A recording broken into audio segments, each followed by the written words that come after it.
Hello aspirants. आज की class में जो टॉपिक हम लोग स्टार्ट करने वाले हैं उस टॉपिक का नाम है पंचायती राज इंस्टीट्यूशंस। आप लोगों को ये पता होना चाहिए कि with respect to the prelims of CGPSC आपको हर साल नई नई में 3 से 4 क्वेश्चन तो मिनिमम दिखते ही हैं इस पर्टिकुलर टॉपिक से, जो है panchayati raj institution, and it is also the part of polity जो आप लोगों को पढ़ना है। ठीक है, तो हम लोग अब क्या आज सबसे पहली जो क्लास होगी हम लोगों की, वो क्लास पूरा डेडिकेटेड होगी हम लोगों की इसके लिए। तो हम लोग आज पढ़ेंगे evolution, how the Panchayati raj institution evolved. Evolution का मतलब क्या कि कैसे हम देखेंगे कि वैदिक एरा, इसके बाद epic era, then we will see about the British era, Mughal era, और इसके बाद pre independence and after the post independence. आज जो हम देखते हैं जो पंचायती राज इंस्टीट्यूशन वर्क करते हैं आज हमारी पर्टिकुलर कंट्री में, वो कैसे यहां तक पहुंचा, what is the genesis of this particular Panchayati raj institution. ठीक है, तो आप लोगों को ये समझना है आज। ठीक है, तो ये आप लोग स्क्रीन पे जो इमेज देख रहे हैं, ये ऐसे ही पंचायत बैठती है। ये देख रहे होंगे, ये पूरा ग्राम सभा के लोग बैठे हुए हैं एक कॉर्नर में, और यहाँ पे आपका पंच बैठे हुए हैं बीच में। ठीक है, तो ये एक्चुअल में ऐसा ही इमेज होता है, ऐसा ही दिखता है पंचायत आज की डेट में। ठीक है, तो चलिए अब स्टार्ट करते हैं हम क्लास को। जो टॉपिक आज पढ़ेंगे वो पंचायती राज इंस्टीट्यूशन। चलिए सबसे पहले मैं आप लोगों को एक चीज दिखाता हूं, एक कोट पढ़ते हैं हम लोग। ठीक है, we will start the class with this good quote of Mahatma Gandhi. ठीक है, महात्मा गांधी क्या बोलते हैं पंचायती राज इंस्टीट्यूशन के लिए?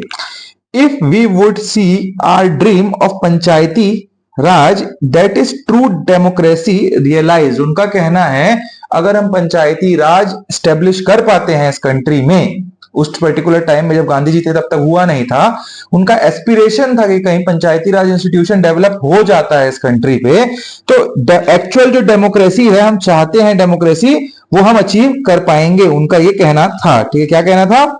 जो डेमोक्रेसी हम चाहते हैं वो अचीव कर पाएंगे। मतलब एक्चुअल में जो हम डेमोक्रेसी की बात कर रहे हैं वो एक्चुअल में रियलाइज कब होगी? जब पंचायती राज इंस्टीट्यूशन हमारी कंट्री में स्टैब्लिश होगा।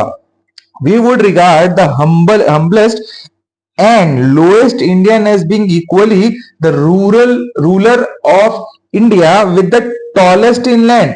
इसका मतलब था जो डाउन ट्रोडन पीपल हैं, जो आपके लोग हैं from the lowest society of India, वो पंचायती राज इंस्टीट्यूशन में रहेंगे, और जब वो रहेंगे पंचायती राज इंस्टीट्यूशन में तब वो गवर्नमेंट में स्टेक रखेंगे, और जब वो गवर्नमेंट में स्टेक रखेंगे तब हमारी डेमोक्रेसी एक्चुअल में स्टेब्लिश हो पाएगी। आप देख रहे हैं महात्मा गांधी जी का विजन कितना ब्रॉड था उस पर्टिकुलर टाइम पे भी, और आज भी हम देख रहे हैं कि लोकल सेल्फ गवर्नमेंट जो गवर्नेंस है वो कितना इंपॉर्टेंट है with respect to the society of India. ठीक है, चलिए सबसे पहले हम लोग ये पंचायती राज बोल रहे हैं, तो पंचायती राज का मतलब क्या है? तो व्हाट इज पंचायती राज? तो पंचायती राज कुछ नहीं है, it is local self government.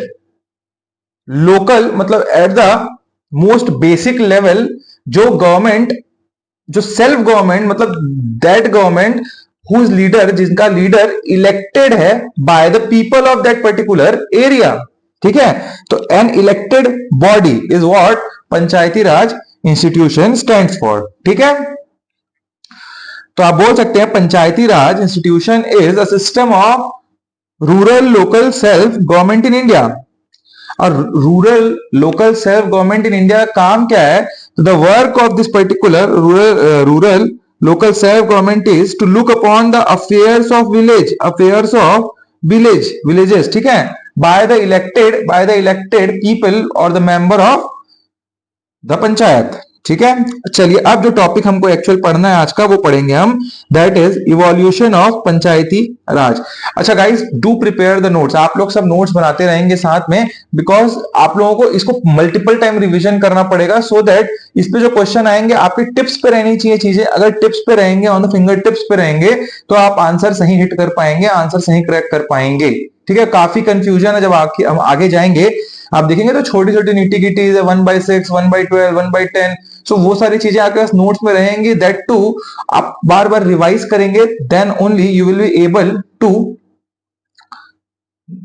अच्छे से मतलब आंसर तक पहुंच पाएंगे आप, ठीक है। ऑल्सो हम लोगों ने जो लास्ट सीरीज कंप्लीट की है, आप लोग उसको भी देख सकते हैं। इस क्लास को आप देख रहे हैं तो आप लोगों को ये बता देता हूं मैं कि सीजीजीएस के हमने 48 क्लासेस की एक series, that too in fully English with the whole notes we have provided, आप उसको देख सकते हैं। मैं पिन कर दूंगा यहाँ पे कमेंट बॉक्स में, ठीक है। सॉरी, कमेंट बोल रहा हूँ मैं, आई बटन पे आप क्लिक करके देख सकते हैं, यहाँ पे मैं लगा दूंगा ऊपर में, ठीक है। चलिए, सो अब हम जो टॉपिक पढ़ने वाले हैं, that is evolution of panchayati राज, ठीक है।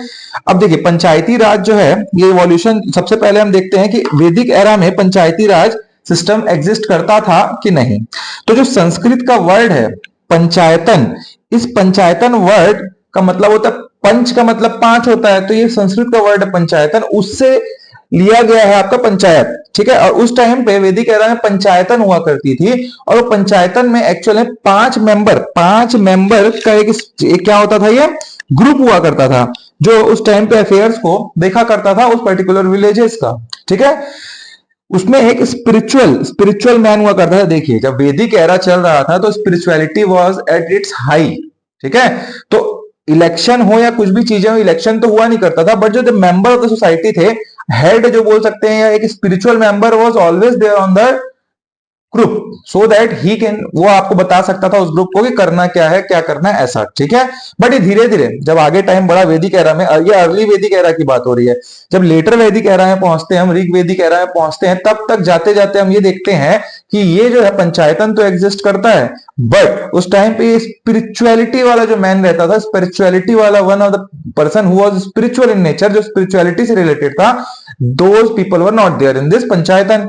तो अब आप देखते हैं लेटर वैदिक पीरियड और ऋग वैदिक पीरियड में क्या होता है, देयर इज मेंशन। आप जब ऋग वैदिक पीरियड एंशिएंट हिस्ट्री हम पढ़ेंगे उसको भी, तो मैं बहुत डीपली आप लोगों को बताऊंगा। तो हम लोगों को ऋग वैदिक एरा में सभा, समिति, विधाता, इन सब के बारे में नॉलेज मिलता है वहां पे, कि आपको ये समझ आता है कि वहां एक सभा होती थी, समिति होती थी, समिति के साथ एक क्या विधाता होते थे, एक ग्रुप ऑफ पीपल है ये, ठीक है। तो ये आपको समझ आता है कि ऋग वैदिक पीरियड में लोकल सेल्फ यूनिट्स हुआ करते थे, ठीक है। तो ये अब देख रहे हैं आपके वैदिक पीरियड से इवोल्यूशन है किसका, लोकल सेल्फ गवर्नमेंट का। तो यही मैं समझाना चाह रहा हूं आप लोग को, किसी भी टॉपिक को जब हम पढ़ते हैं ना, तो हमको हमेशा बैकग्राउंड क्लियर होना चाहिए। क्या क्लियर होना चाहिए, बैकग्राउंड क्लियर होना चाहिए। आपको हो सकता है क्वेश्चन ज्यादा ना आए इससे, but this class will make the base of the whole panchayati raj institution for you guys. समझ भी तो होनी चाहिए, सिर्फ याद करने से कुछ फायदा नहीं होता है, ठीक है। तो आप समझने की कोशिश करिए पहले कि क्यों इवॉल्व हुआ, फिर हम पढ़ेंगे आखिरी के 5 क्लासेस 6 क्लासेस में कि what are the main pointers जो आते हैं क्वेश्चन में, ठीक है। देखिए, अब आपको पता होना चाहिए वैदिक एरा का जो लोग थे, those were local democratic bodies, कि क्या थे, सभा समिति, तो they were the local democratic bodies थी ये। और जो उस पर्टिकुलर टाइम में किंग हुआ करते थे ना, जो किंग हुआ करते थे, they also used to approve by this bodies, मतलब ये सभा समिति और विधाता से जब तक वो सलाह मशवरा नहीं करते थे, तब तक किंग भी कुछ काम आगे नहीं बढ़ाते थे। You can see how intrinsic और how evolve the system was there at the time of Rigveda, Vedic period, ठीक है। तो ये आप लोगों को पता होना चाहिए, ठीक है। चलिए, अब नेक्स्ट टॉपिक हम देखते हैं। वैदिक एरा में हमने देख लिया, the next is epic era. Epic era किसको बोला जाता है, तो दो एपिक्स हम लोगों के इंडिया में फेमस है, that is Ramayana and Mahabharata. ये दो हम लोगों को पता है एपिक्स हैं। तो अब ये हम देखते हैं कि एपिक्स मतलब रामायण के टाइम पे क्या कोई एक डेमोक्रेटिक या लोकल सेल्फ गवर्नमेंट की बात की गई है, और महाभारत में क्या की गई है। तो देखेंगे आप, रामायण के टाइम पुर एंड जनपद की बात की गई है, ठीक है। तो ये आपको इतना पता होना चाहिए। और महाभारत के टाइम शांतिपुरा में और मनुस्मृति में आपका महाभारत में बात की गई है किसकी, लोकल सेल्फ गवर्नमेंट की। मतलब एक छोटा सा एक मतलब ग्रुप ऑफ पीपल जो एक विलेज में चीजें कंडक्ट करते थे, ठीक है।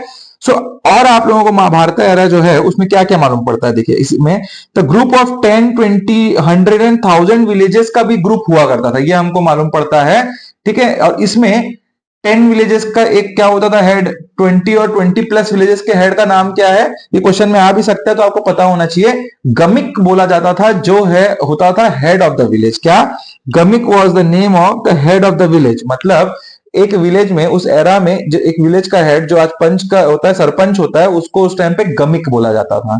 अगर क्वेश्चन में पूछता है गमिक किस क्या होता है, तो आपको पता होना चाहिए दैट इज विलेज हेड, दशप, दशप क्या होता था? हेड ऑफ 10 विलेजेस, ठीक है। तो मैंने बताया ना कि देयर वाज अ समूह, और जो एक साथ 10 विलेजेस का एक ग्रुप हुआ करता था, फिर 20 का, 100 का, 1000 विलेजेस का भी ग्रुप हुआ करता था। तो अगर 10 विलेज का एक ग्रुप है और उसका हेड होगा तो उसको क्या बोलेंगे? दशप। शतग्रामपति, शतग्रामपति उस हेड को बोला जाता था जो 20, 100 और 1000 विलेजेस के मालिक हुआ करते थे। मालिक बोल रहा हूं मैं, सॉरी, हेड हुआ करते थे। मालिक word is very not right here, the head of this all villages. तो ये आप लोगों को पता होना चाहिए। अब आप बोलेंगे उस पर्टिकुलर टाइम में क्यों हुआ करते थे ये सारे के सारे? मतलब महाभारत एरा में क्या जरूरत थी लोकल सेल्फ गवर्नमेंट की? कोई गवर्नमेंट एग्जिस्ट नहीं करता था तो उस टाइम पे किंगशिप थी ना, किंग थे उस टाइम पे। The reason was to collect. अब देखिए, किंग जो है वो खुद तो जाके कलेक्ट करेगा नहीं, उनके मंत्री तो जाके कलेक्ट करेंगे नहीं हर विलेज में। तो it was for the collection of taxes and for the defence of the villages. भाई उनका एक एरिया होता था, ठीक है। किंग एक पर्टिकुलर सेंटर में रहते थे, कैपिटल में। अब उस कैपिटल में उनका सेना हुआ बैठा करता था आसपास, और मेन जो सिटीज होती थी, तो जो टैक्स कलेक्ट करना था उसके लिए ये पर्टिकुलर जो गमिक मैंने बताया, शतक बताया मैंने, और क्या बताया? शतग्रामपति। तो these people were responsible for the collection of taxes and for the defence of the villages. यही तो दो इंपॉर्टेंट चीजें हुआ करती थी उस टाइम पे, क्या, जब वो पर्टिकुलर टाइम पे, ठीक है। तो ये आप लोगों को पता होना चाहिए, ठीक है। Now the next is ancient. Ancient में देखते हैं हम उसके बाद, ठीक है।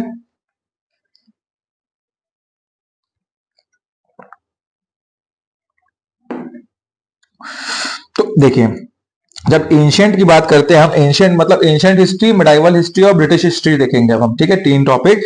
तो ये एंशियंट हिस्ट्री में the mention of village, panchayat कहां पे है? तो कौटिल्य का अर्थशास्त्र जो है, कौटिल्य ने लिखा है ना, चाणक्य कौटिल्य, कौटिल्य ने जो लिखा है अर्थशास्त्र, वहां हमको क्या मिलता है? Mention of village, panchayat. During Maurya and post Mauryan period, headman assisted by council of elder has been prominent. हमने जब हिस्ट्री हम पढ़ेंगे एंशिएंट, तो आप देखेंगे मौर्यन और पोस्ट मौर्यन जो आपका पीरियड है, उस पर्टिकुलर टाइम में जो किंग है, उस किंग को हेल्प करता था एक set of group of people. और वो सेट ग्रुप ऑफ पीपल जो होते थे, they were the older people of the society, and वो होते थे जो कौन? They were having the prominent role. उन जो पर्टिकुलर लोग थे, तो जनरली जो किंग हुआ करते थे उनसे सलाह किया करते थे, किसके लिए? For the decision making, for the decision making, ठीक है। ऑल्सो हम जो गुप्ता एरा पढ़ेंगे और पढ़ते हैं हम जो गुप्ता एरा, तो गुप्ता पीरियड में क्या देखते हैं आप? विश्वपति एक वर्ड आपने पढ़ा होगा, ग्रामपति। तो ये 2 वर्ड हमको वहां पे मिलते हैं, तो हमको ये समझ आता है कि वहां भी एक सेल्फ गवर्नमेंट हुआ करती थी विलेज में। तो जो विश्वपति होते थे ये डिस्ट्रिक्ट ऑफिशियल्स हुआ करते थे। Those were responsible for the collection of taxes and the economic thing that are related to the village, और देख रेख के लिए। और उसके बाद होते थे ग्रामपति। तो ये विलेज के हेड हुआ करते थे। क्या हुआ करते थे? Head of the village. जैसे गमिक पढ़ा हमने उसमें महाभारत एरा में, वही ये ग्रामपति है, ठीक है। अच्छा, एक चीज मैंने नहीं बताया आपको, देखिए ऋग्वेदिक जो टाइम हमने पढ़ा था ना, ऋग्वेदिक, तो हियर वुमेन के बारे में है कि सभा में, ग्राम सभा में किसी किसी जगह पे वुमेन्स हुआ करती थी, एग्जिस्ट करती थी। जैसे सभा में होती थी, समिति में होती थी, मगर विधाता में नहीं होती थी, ऐसा था। एक टाइम था ऋग्वेदिक पीरियड, अर्ली वैदिक पीरियड और ऋग्वेदिक पीरियड में डिफरेंस था। कुछ टाइम वुमेन थी, वुमेन नहीं थी। तो यहाँ आप बोल सकते हैं वैदिक एरा में वुमेन वर अलाउड somehow, मतलब partially allowed for some time to sit in the सभा, ठीक है। मगर आपको ये पता होना चाहिए कि एंशिएंट पीरियड में कोई भी वुमेन का मेंशन नहीं है। No mention of women in the society with respect to the सभास और द विलेज लीडर्स, ठीक है। इसके बाद फिर नेक्स्ट इज हम लोग जो पढ़ते हैं मिडाइवल में, किसमें पढ़ते हैं हम लोग? तो मिडाइवल में पढ़ते हैं, मिडाइवल हिस्ट्री में सुल्तान ऑफ दिल्ली जो थे, that divided the kingdom into provinces called विलायत। अब विलायत में क्या करते थे भाई? अब जो मुगल थे वो काफी बड़े एरिया में इंडिया में राज कर रहे थे, तो वो डिवाइड कर दिए थे उन्होंने, किसको? पूरी कंट्री को अलग अलग प्रोविंसेस में, ठीक है। और उन प्रोविंसेस को बोला जाता था विलायत। अब इन विलायत जो थे वो वहां विलेज हुआ करते थे, तो गवर्नेंस ऑफ विलेज के लिए अब वहां पे क्या क्या रखा गया था? तो मुकद्दम, पटवारी, चौधरी, ठीक है। ये सब क्वेश्चन आ सकते हैं बिल्कुल, ठीक है। सो ये रिलेटेड टू पंचायती राज है, बट ये एंशिएंट का टॉपिक, मिडाइवल का टॉपिक है, तो आप लोगों को पता होना चाहिए, ठीक है। तो मुकद्दम का काम क्या हुआ करता था? तो देखेंगे मुकद्दम जो था वो एडमिनिस्ट्रेशन का वर्क किया करता था। Then patwari was for the collection of revenue, और chaudhary is for settling dispute between the village headman and society. ठीक है, तो ये चौधरी, पटवारी एंड मुकद्दम की बात करते हैं। यहां भी कोई वुमेन का मेंशन नहीं होता है। ठीक है, नाउ हम देखते हैं ब्रिटिश एरा जब आता है, तो ब्रिटिश एरा में पंचायती राज इंस्टीट्यूशन को पहले तो बहुत ही दबाया जाता है। पहले तो बहुत ही दबाया जाता है। कोई इंस्टीट्यूशन था नहीं उस टाइम पे। जो एग्जिस्ट भी कर रहा था उसको भी खत्म करने की कोशिश की जाती है, क्योंकि बाहर के लोग आके राज कर रहे थे। और जितना ज्यादा डेमोक्रेटिक सेल्फ गवर्नेंस होगा, स्टार्टिंग पे कभी भी कोई बाहर की कंट्री, मर्केंटलिस्ट कंट्री आके जब राज करने वाली होगी, तो उस टाइम पे उनको बहुत ही दिक्कत होगी। क्यों? क्योंकि जितना ज्यादा नीचे हेडमैन्स होंगे, जितना ज्यादा नीचे सोसाइटी में डेमोक्रेसी होगी, उतने ज्यादा लीडर्स निकल के आएंगे, उतने ज्यादा सोसाइटी में दिक्कतें आएंगी with respect to the country जो राज कर रही है। ठीक है, तो इसलिए जब 1800 का टाइम आता है, जब ब्रिटिशर्स अच्छा खासा स्टेब्लिश हो जाते हैं इंडिया में, उसके बाद ये चालू करते हैं ब्रिटिश जो लोकल सेल्फ गवर्नेंस की बात। क्योंकि उस पर्टिकुलर टाइम तक पहुंचते पहुंचते उन लोगों को समझ आता है कि उन लोग राज तो कर रहे हैं, तो मगर कंट्री के एडमिनिस्ट्रेशन को भी जब क्राउन एक्ट 1852 का आता है और पोर्टफोलियो सिस्टम 1861 में आता है, ठीक है, गवर्नमेंट ऑफ इंडिया जो आपका क्राउन एक्ट के बाद जो आता है, तो उस पर्टिकुलर टाइम में जो पूरा गवर्नेंस है वो किसके हाथ में चला जाता है? तो ये चला जाता है किस पे? अपने ब्रिटिशर्स के पास पे। तो अब इस टाइम पे जब पूरा एडमिनिस्ट्रेशन, जब तक ये सिर्फ और सिर्फ क्या कर रहे थे, ईस्ट इंडिया कंपनी थे और सिर्फ पैसे कमाने के उद्देश्य से थे पूरे। वैसे तो 250-300 साल जो भी इन्होंने राज किया, पूरा पैसे कमाने के उद्देश्य से राज किया था। Basic sole purpose of the Britishers were to earn money from India. ठीक है, but somehow after the crown act of 1850s, इसके बाद होता यूं है कि दे टुक द एडमिनिस्ट्रेशन 1857 के सिपाही म्यूटिनी के बाद। हमने जो देखा सिपाही म्यूटिनी होती है 1857 में, उसके बाद इन लोगों को डर लगता है और डर लगने के कारण they took the power in themselves। ठीक है, तो अब यहां पे क्या होता है, 1870s का टाइम होता है।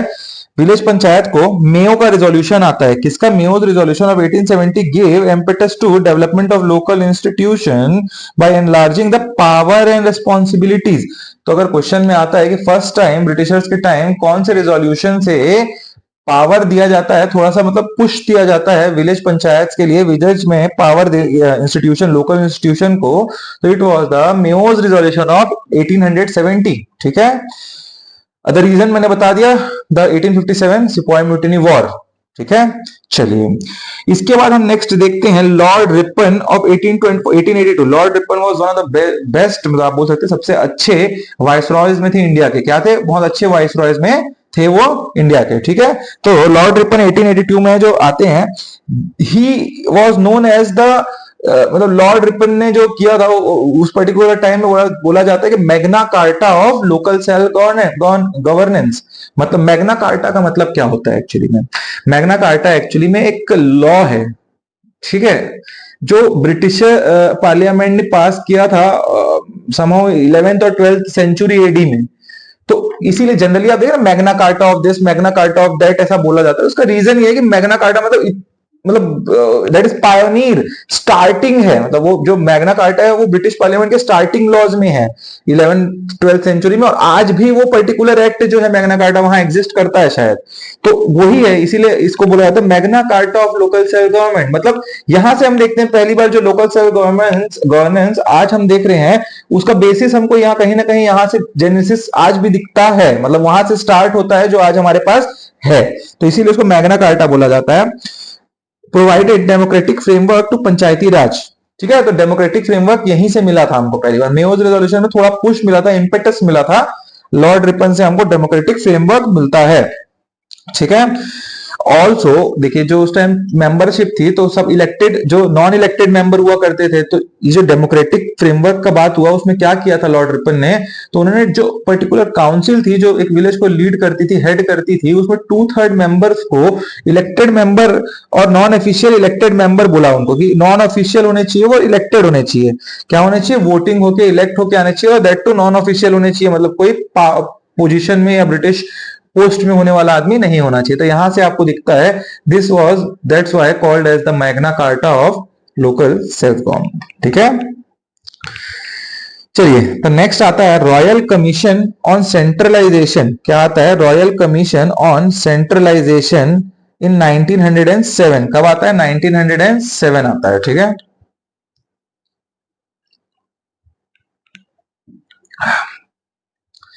तो ये जो है एक्चुअल में ये चेयरमैनशिप ऑफ सीईएच हॉब हाउस की चेयरमैनशिप में आता है, ठीक है। कब? 1907 में। और यहाँ they recognize the importance of panchayat at village level, ठीक है। विलेज लेवल में इंपॉर्टेंस को यहाँ पे रिकॉग्नाइज किया गया था। अब इसी के बैकड्रॉप में जो मॉन्टेग्यू चैमफोर्ड रिफॉर्म ऑफ 1919 आप बोलते हैं कि आता है, जिसमें एक्चुअल में जो सब्जेक्ट प्रोविंशियल सब्जेक्ट थे उनको ट्रांसफर करते हैं लोकल सेल्फ गवर्नमेंट के लिए, लोकल गवर्नमेंट को। तो इसमें होता है, ठीक है। तो ये इसीलिए होता है, इसका इंपेटस रहता है ये वाला है, ठीक है। तो इसमें क्या होता है? कंप्लीट कंट्रोल दे दिया जाता है किसको? कंप्लीट इसमें बात ये होती है, देखिए ये भले ही लोकल सेल्फ गवर्नमेंट देने की बात हुई थी, बट इसमें फिर भी फाइनेंशियल एंड इकोनॉमिक कंट्रोल, जो कंप्लीट कंट्रोल है वो सेंटर के पास रहेगा, ये हो गया था। तो लिमिटेड विलेजेस को चूज किया गया था, तो ये उतना मतलब पावरफुल नहीं था। तो यहां तक हम देख चुके हैं। अब क्या प्री इंडिपेंडेंस जितनी भी चीजें हैं ये देख ली हमने, ठीक है। अब हम देखेंगे पोस्ट इंडिपेंडेंस। पोस्ट इंडिपेंडेंस देखने के पहले मैं आपको अब बताना चाहता हूं कि हमको पोस्ट इंडिपेंडेंस क्यों जरूरत पड़ी, क्या जरूरत पड़ी ये बनाने की। तो देखिए importance of local self government. अब पोस्ट इंडिपेंडेंस तो हमको समझना पड़ेगा क्या इंपॉर्टेंस है भाई, क्यों इतने सारी कमिटी बैठी हुई। कमिटीज देखेंगे ना हम लाइन से। तो द रीजन देखिए सबसे पहले क्या है, to provide the foundation for the democratic structure. भाई 1947 15 अगस्त 1947 में हम इंडिपेंडेंट होने के बाद हमारा कॉन्स्टिट्यूशन बनता है। कॉन्स्टिट्यूशन बनने के लिए कॉन्स्टिट्यूशन में सबसे बेसिक स्ट्रक्चर में आता है डेमोक्रेसी। और डेमोक्रेसी को जीने के लिए, डेमोक्रेसी को एक्चुअल ग्राउंड में हमको दिखाने के लिए और पाने के लिए लोकल सेल्फ गवर्नमेंट तक पहुंचना पड़ेगा।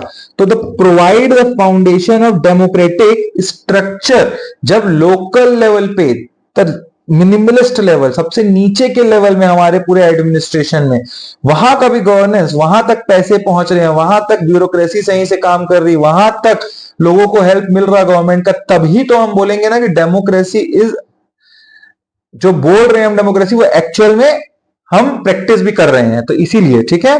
The second importance was why the importance of local self government, तो training ground of local leadership. देखिए होता हो क्या रहा था, आप कहीं देखेंगे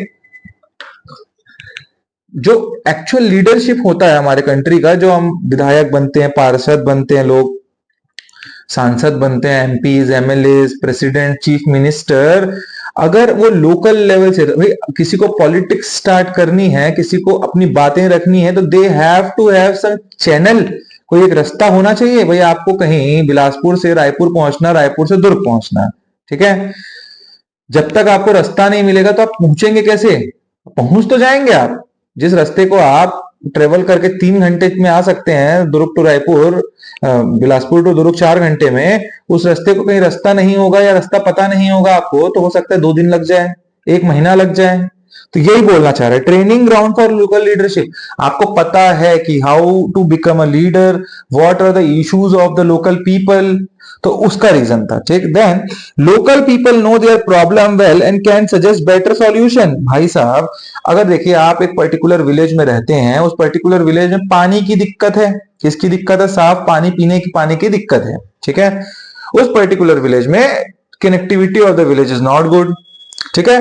उस पर्टिकुलर एक कोई और पर्टिकुलर विलेज है, वहां प्राइमरी हेल्थ सेंटर नहीं है। अब एक विलेज में जहां प्राइमरी हेल्थ सेंटर है, उस जगह पे पानी की दिक्कत नहीं है, और जहां पानी की दिक्कत है वहां प्राइमरी हेल्थ सेंटर है। तो दोनों विलेज के इश्यूज अलग अलग हैं, तो दोनों विलेज के लिए एक ही लीडर रहेगा, एक ही लीडर है, टॉप लेवल पे रहेगा। तो क्या वो दोनों जगह के इश्यूज को एक टाइम पे सॉल्व कर सकता है? नहीं कर सकता। बोलने के लिए कर सकते हैं कि अफसर को भेज देंगे इसको, बट बेसिकली वो इश्यूज को ऊपर तक ले जाएगा कौन?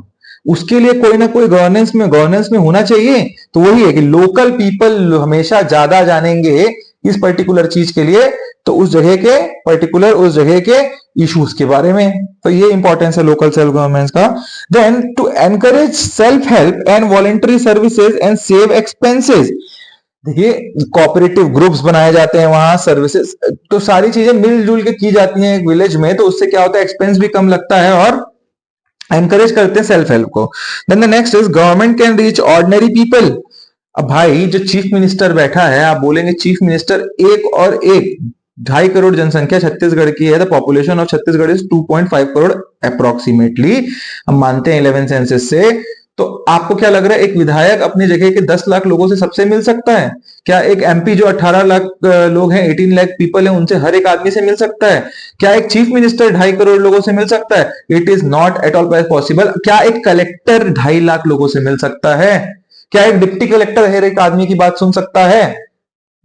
सुनना सबको है, सुन सकता है इन द सेंस में ये नहीं बोल रहा हूं कि नहीं सुनना है। द रीजन इज कि डे टू डे चीजों के लिए, बेसिक से बेसिक चीजों के लिए जो एम्यूनिटीज एकदम बेसिक है for the people, ordinary people जो वहां तक नहीं पहुंच सकते, कहां तक नहीं पहुंच सकते? एक कलेक्ट्रेट तक नहीं पहुंच सकते, कहां तक नहीं पहुंच सकते?